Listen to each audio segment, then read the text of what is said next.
Mais um episódio de História Secreta. No episódio de hoje a gente vai falar sobre as origens do nome Brasil, né? Tem diversas hipóteses de por que o Brasil teria esse nome, além da já tão famosa de que era por causa do nome pau-brasil. E como tudo na história antiga do Brasil, nem sempre o que parece é. Né? A gente tem sempre uma história oficial, que normalmente ela é a história que mais interessou ser contada naquele momento, especialmente porque a história desses primórdios do Brasil envolve muito o povo judeu, que era um povo muito perseguido pela Inquisição em 1500. Né? Mas eu vou começar pela relação desse nome com a Irlanda, né? Porque existiam mapas antes de 1500, onde perto da Irlanda figurava no mapa uma ilha chamada High Brasil, ou High Brasil. Né?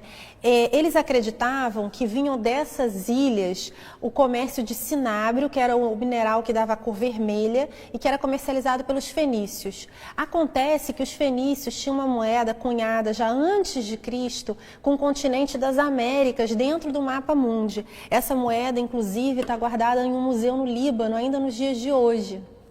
E foi provado que essa moeda é uma moeda que tem milênios já, né? E eles achavam na Irlanda que esse cinábrio, né, estaria sendo trazido dessas ilhas míticas e que ninguém sabia onde elas ficavam, mas eles imaginavam que provavelmente próximas à Irlanda. O cinábrio, na época, né, ele, para virar celta, existe uma inversão das vogais. Então, o cinábrio virava quinabar, que virava barquino. Barquino, em gaélico, tem a pronúncia Brésil. Por isso as ilhas de High Brasil, né?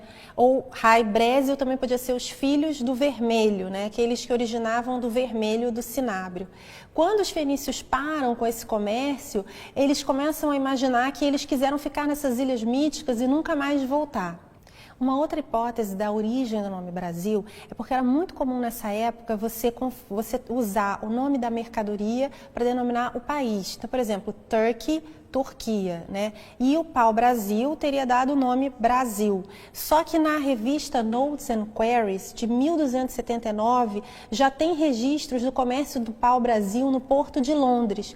Essa revista causou um verdadeiro escândalo quando saiu esse artigo, né? Mas existem vários registros, na verdade, registros esporádicos do consumo de pau-brasil vindo dessas ilhas antes dessa data de 1500. Uma das supostas razões para existir esse comércio de pau-brasil antes do descobrimento do Brasil, vindo do Brasil, é a suposição de que já existiam judeus que teriam vindo da Ilha da Madeira e que já estariam comercializando, extraindo o pau-brasil daqui e comercializando ele com a Europa. Né? Mesmo que esse comércio não tenha acontecido antes de 1500, né, quando a gente tinha todos aqueles nomes santos que foram dados para o Brasil, né, terra de Veracruz, terra de Santa Cruz, porque fica meio sem motivo no momento de uma colonização tão religiosa como foi a colonização portuguesa, você permitir que o nome fosse mudado de terra de Santa Cruz, terra de Veracruz para pau-brasil, que era o nome de uma mercadoria. Então, talvez realmente a influência judaica nesse início da colonização brasileira tenha sido muito maior do que ela é revelada nos dias de hoje. A presença judaica era muito grande aqui no Brasil. Primeiro, eles foram enviados pela Inquisição. Depois, eles começaram a trabalhar com a indústria de cana-de-açúcar, né? E também com o comércio de pau-brasil. O pau-brasil era chamado de madeira judaica, ou pau-ferro. O ferro, em hebraico, é barzel. Barzel, B-R-Z-L. O hebraico é não vocalizado. Então, quando a gente tem um acróstico, B-R-Z-L, que é um acróstico do nome das 4 matriarcas do povo judeu, Bia, Lia, Raquel e Zilpá. Né? Essas 4 matriarcas também representam a posição das 12 tribos em torno do tabernáculo e os 4 lados do tabernáculo quando o povo estava com Moisés no deserto, né? E ele montava o tabernáculo, onde quer que eles iam, ele montava o tabernáculo para guardar a Arca da Aliança. Se a gente for pensar na gematria desse nome Barzel, B-R-Z-L, lembrando que o hebraico é não vocalizado, né? A gente teria as mediais, B-R-Z, fazendo raiz, que seria mistérios, e LB fazendo leve, que seria coração. Então seria, o nome Brasil significaria os mistérios do coração. 32 na Cabala, na árvore da vida, é o 32º caminho da sabedoria do coração. E só para a gente falar um pouco mais de gematria, na palavra pau-ferro, o número atômico do ferro é 26. E 26 equivale ao número do tetagrama Yahvé. Então talvez o nome Brasil tenha, na sua origem, né, possa revelar essa presença judaica tão maciça nos primórdios da colonização do Brasil. Agora, também existem figuras mitológicas muito interessantes que vão passear aí pelo imaginário, né, do povo europeu com relação a essas misteriosas ilhas míticas que existiam para além do continente europeu. Dois dos personagens mais fascinantes dessa mitologia, para mim, são, um é Brésil Etarlan, que é um grande druida, considerado um druida até do povo Cid, né, que teria morrido, e eles, quando põem a pira de Brésil no oceano, eles imaginam que ele vai encontrar essa ilha mítica, que vai ser um tipo de Valhalla, ou um tipo de Campos Elíseos gregos, onde ele vai estar sendo um rei entre os mortos nessa ilha paradisíaca. E por o nome dele ser Brésil Etarlan e o nome da ilha ser Raio Brésil para os celtas, né, provavelmente aquela ilha seria a ilha de Brésil.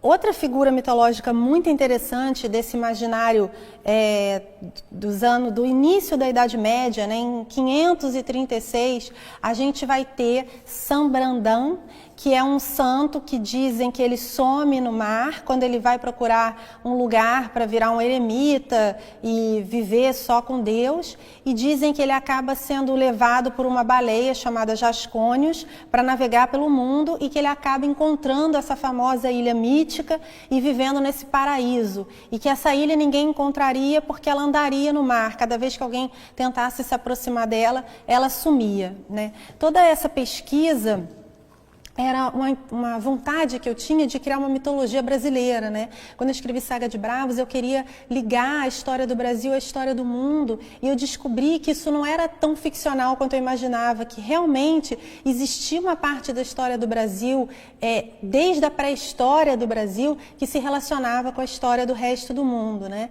E uma coisa muito interessante é a gente se perguntar quando realmente o Brasil foi descoberto, já que existem tantas datas, né, tantos registros comerciais antes de 1500. E o que eu queria ler nesse minuto para vocês é uma carta dos arquivos secretos do Vaticano, que foi entregue por Dom Afonso, filho de Dom Dinis, né, para o Papa Clemente VI. E nessa carta ele fala da descoberta do Brasil em 12 de fevereiro de 1343. Né? Conforme documentos secretos do Vaticano, publicados pelo erudita jesuíta Manuel Fialho, o rei certifica ao Papa de terras magníficas habitadas por homens nus, opulentas em árvores de tinta vermelha. E outra prova muito interessante também é de um livro celta que chama O Magium, do ano 1376, o Magium de Taliesin, do século XII. Né? Nesse livro, eles dizem o seguinte, e lá existia o Brasil de Portugal. Né? Então, de fato, é um tanto suspeito que em 1376 já se falasse de um Brasil de Portugal. Mas se realmente o Brasil foi descoberto em 1343, é possível que isso tenha acontecido em 1376. Né? Então, essa expressão inglesa, ela vai definir de que forma eles chamavam a América do Sul. Por isso, o nosso próximo programa de História Secreta vai falar da verdadeira descoberta do Brasil e como existiam mapas para chegar aqui. Então, fique ligado e até o nosso próximo História Secreta.